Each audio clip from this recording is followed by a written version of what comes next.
দোয়া করি আল্লাহ যেন হাতে পেয়ে গেছে, আল্লাহ ফেরত দাও নসিব করেন। এই জাতির জন্য উনি যা করে গেছেন, আগে হয়তো আমরা ওনাকে চিনতে পারিনি, আপনাকে বুঝিও নাই, এখন আমরা বুঝতে পারছি উনি কত বিরাট টুকরা ছিলেন, জাতির জন্য কত মূল্যবান সম্পদ ছিলেন। তাই আমরা দোয়া করবো আল্লাহ যেন হাদিকে জান্নাতে ফিরে দাও নসিব করে দেন। আর হাদির বাকি সম্পূর্ণ কাজগুলো যেন আমরা যে বাঙালি জাতি সবাই জন্য মিলে আমরা হাদির ভাইয়ের বাকি কাজগুলো যেন সম্পন্ন করতে। উনি বলেছেন পেঁয়াজের কথা, এর মাধ্যমে তিনি এক ধরনের হাসি ঠাট্টা করছেন জাতির সাথে, এবং এটা সুস্পষ্ট একটা প্রতারণা। আসলে মূলত তথ্য কখনোই বের হবে না, কারণ হলো যেই ফেসিস্ট মানে তৈরি করে দিয়ে গিয়েছে, এই ফেসিস্ট আসলে দূর হওয়ার মতো নয়।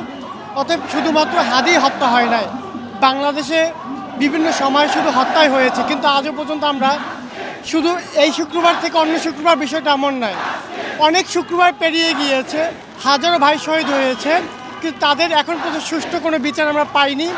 আর তদন্ত যে বিষয়টা, তদন্ত করবে কে? যদি ফুলের মধ্যে যদি ভূত থাকে, তো সেই ফুলে তো ভ্রমর বসবে না।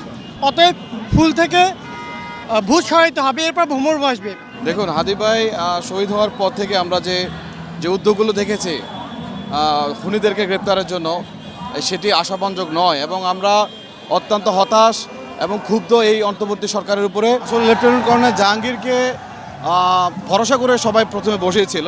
তিনি প্রথম কিছুদিন তিনি ভালোই পারফরমেন্স করছিলেন, কিন্তু যতদিন যাচ্ছিল তিনি তার ব্যর্থতার প্রমাণ দিচ্ছিলেন। এবং সর্বশেষ আপনি যেটা বললেন, ওনাকে নিরাপত্তা নিয়ে প্রশ্ন করা হয়েছে, উনি বলেছেন পেঁয়াজের কথা, এর মাধ্যমে তিনি এক ধরনের হাসি ঠাট্টা করছেন জাতির সাথে, এবং এটা সুস্পষ্ট একটা প্রতারণা। আমরা আশা করব তিনি তার লজ্জাবোধ থেকে এবং তিনি তার ব্যর্থতা থেকে আগামী 12 ঘন্টার মধ্যে তিনি পদত্যাগ করবেন। আর না হয় কিন্তু এই যে আমরা যারা অবস্থান নিচ্ছি, তারা কিন্তু এই স্বরাষ্ট্র মন্ত্রণালয় ঘেরাও করতে বাধ্য হব।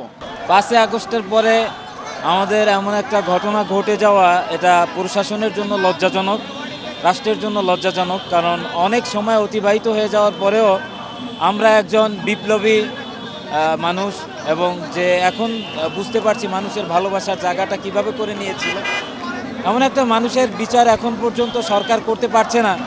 এই জায়গাটায় আমরা সরকারকে ব্যর্থ মনে করছি। 5 আগস্টের পর থেকে নিয়ে এখন পর্যন্ত যতগুলো হত্যা হয়েছে, আলিফ হত্যা নিয়ে একটারও বিচার আমরা দৃশ্যমান পাইনি। এমনকি যে আওয়ামী লীগের দোসর যারা ছিল, তাদেরও যে দৃশ্যমান বিচার ওইভাবে আমরা পাইনি, যেভাবে মানুষ চেয়েছিল। জুলাই অভ্যুত্থানের পরে জুলাই যোদ্ধাকে হত্যা করা হয়েছে মাঝ রাস্তায়, আবার সেই হত্যার বিচারের জন্য জুলাই আন্দোলনের সরকারের কাছে আবার রাস্তায় নামতে হয়েছে। এর চেয়ে বড় দুঃখ আর নাই। প্রথমত আমাদের বিদেশি এক সাংবাদিক বললো কি যে একদিনের মধ্যে সে বর্ডার ক্রস করে পালিয়ে গেল। পরে আবার কি করলো, আমাদের আইজিপি সাহেব বললো যে না, খুনি হয়তো বা দেশেই আছে। আবার কালকে শুনলাম যে আবার খুনির যে সহযোগী যে আপনার ইন্ডিয়াতে একটা জায়গা নাকি তাদের সহযোগীকে ধরছে। মানে এটা কি, মানে একটা সার্কাজম চলতেছে।